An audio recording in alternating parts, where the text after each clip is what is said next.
اور بے شک ہم نے حصول نصیحت کے لیے قرآن کو آسان کر دیا ہے، تو ہے کوئی نصیحت حاصل کرنے والا؟ بسم اللہ الرحمن الرحیم۔ السلام علیکم ورحمۃ اللہ وبرکاتہ۔ کیسے ہیں آپ سب؟ میری دعا ہے اللہ تعالیٰ سب کو صحت و عافیت کی بہترین حالت میں رکھے۔ اللہ تعالیٰ آپ کے گرد گھومنے والے ہر شر کو خیر میں بدل دے، آمین یا رب العالمین۔ مجھے کمنٹ سیکشن میں بہت سے لوگوں نے سورہ ہود کی آیت نمبر 42 کو ہجوں کے ساتھ اور تجوید کے ساتھ پڑھنے کی ریکویسٹ کی ہے، تو انشاءاللہ آج ہم اس آیت میں بھی مشکل ترین ان دونوں ورڈ کو پڑھنا سیکھیں گے۔ لاسٹ والا ورڈ تو بہت ہی مشکل ہے، جس کو 90% لوگ غلط ریڈ کرتے ہیں۔ فرسٹ والے ورڈ پر آپ دیکھیے نوح، اور اس کے ساتھ چھوٹا سا نون ہے۔ اس کے بارے میں بھی جانیں گے کہ یہ نون پڑھا جائے گا یا نہیں پڑھا جائے گا، اور اس کو پڑھا کیسے جائے گا۔ اور نیکسٹ ورڈ پر آ جائیے، یہاں پر آپ دیکھیے کہ یا بنیر کم معنا، یہاں پر آپ دیکھیے دو حروف اکٹھے ہیں جو کہ ساکن ہے ایک، اور ایک مشدد ہے۔ اس کے بارے میں بھی جانیں گے کہ اس ورڈ کو کیسے ریڈ کیا جاتا ہے، تو اینڈ تک میرے ساتھ رہیے گا۔ تو آئیے ویڈیو سٹارٹ کرتے ہیں۔ اعوذ باللہ من الشیطان الرجیم، بسم اللہ الرحمن الرحیم۔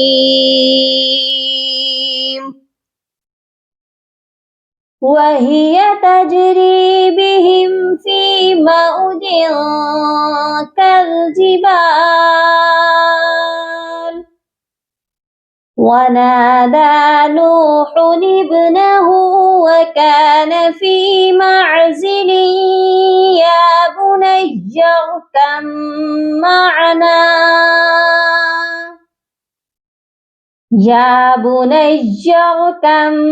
مَّعَنَا وَلَا تَكُن مَّعَ الْكَافِرِينَ۔ وَنَادَى، یہاں پر آپ دیکھیے دال کھڑی زبر دا، اس کے آگے آپ کو ایک یا نظر آ رہی ہے جو کہ خالی ہے، اس کے اوپر کوئی بھی حرکت نہیں ہے، اور خالی لیٹر کو ہم چھوڑ دیتے ہیں، اس کو ہم نہیں پڑھتے۔ یہ پڑھا جائے گا وَنَادَى، اس کے آگے لکھا ہوا ہے نوح، نوح سے آگے آپ کو چھوٹا سا نون نظر آ رہا ہے، اس کے نیچے زیر کی حرکت بھی ہے، اس حرکت کو ہم نے با کے ساتھ ملانا ہے، نب، نون با زیر نب، اور ساتھ میں جو خالی الف ہے اس کو بھی ہم نہیں پڑھیں گے، یہ پڑھا جائے گا نِبْنَهُ وَنَادَى نُوحٌ ابْنَهُ۔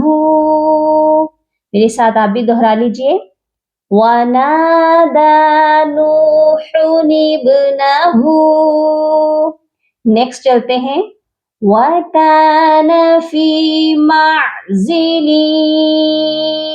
یہاں پر آپ دیکھیے لام کو ہم نے یا مشدد کے ساتھ ملانا ہے، اور بہت سے لوگ یہاں پر کیا مسٹیک کرتے ہیں، معزلیہ، لیہ، یعنی لام کو یا کے ساتھ سختی سے ملا دیتے ہیں، کیونکہ یا مشدد ہے اس لیے۔ تو یہاں پر ہم نے یا کے ساتھ لام کو سختی سے نہیں ملانا، کیونکہ یہاں پر ہو رہا ہے ادغام کا قاعدہ، اور وہ بھی غننے والا۔ کیوں؟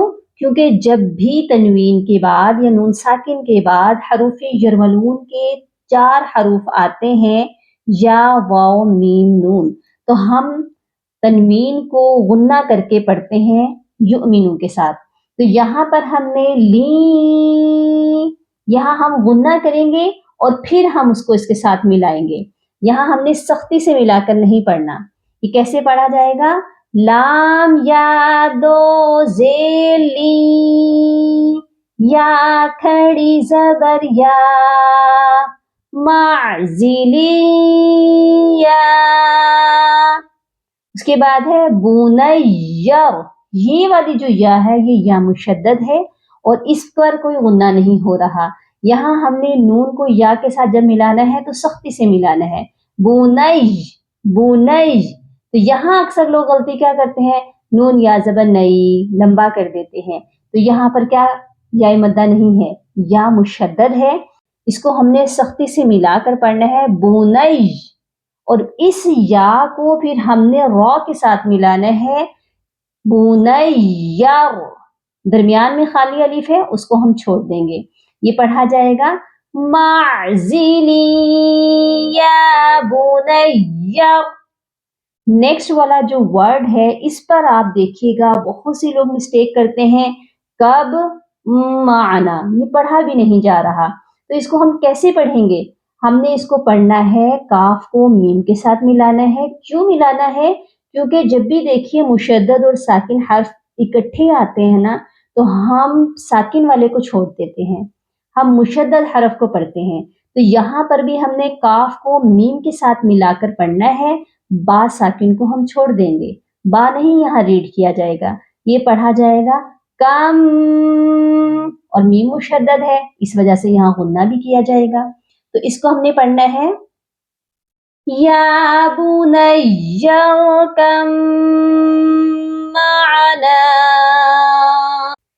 اس آیت کو میرے ساتھ آپ بھی دہرا لیجئے، وَنَادَى نُوحٌ ابْنَهُ وَكَانَ فِي مَعْزِلٍ يَا بُنَيَّ ارْكَب مَّعَنَا۔ کلیئر ہو گیا؟ امید ہے آپ کو آج کی ویڈیو کی بہت اچھے سے سمجھ آ چکی ہے۔ اس کے علاوہ آپ کو بھی اگر کوئی لفظ مشکل لگتا ہے تو آپ کمنٹ سیکشن میں ضرور بتائیے گا، انشاءاللہ نیکسٹ ویڈیو میں اسی پر بناؤں گی۔ اپنا بہت سارا خیال رکھیے گا، فی امان اللہ۔ اللہم فقہنا فی الدین، اللہم بارک لنا فی اوقاتنا، سبحان ربک رب العزت عما یصفون، وسلام علی المرسلین، والحمد للہ رب العالمین۔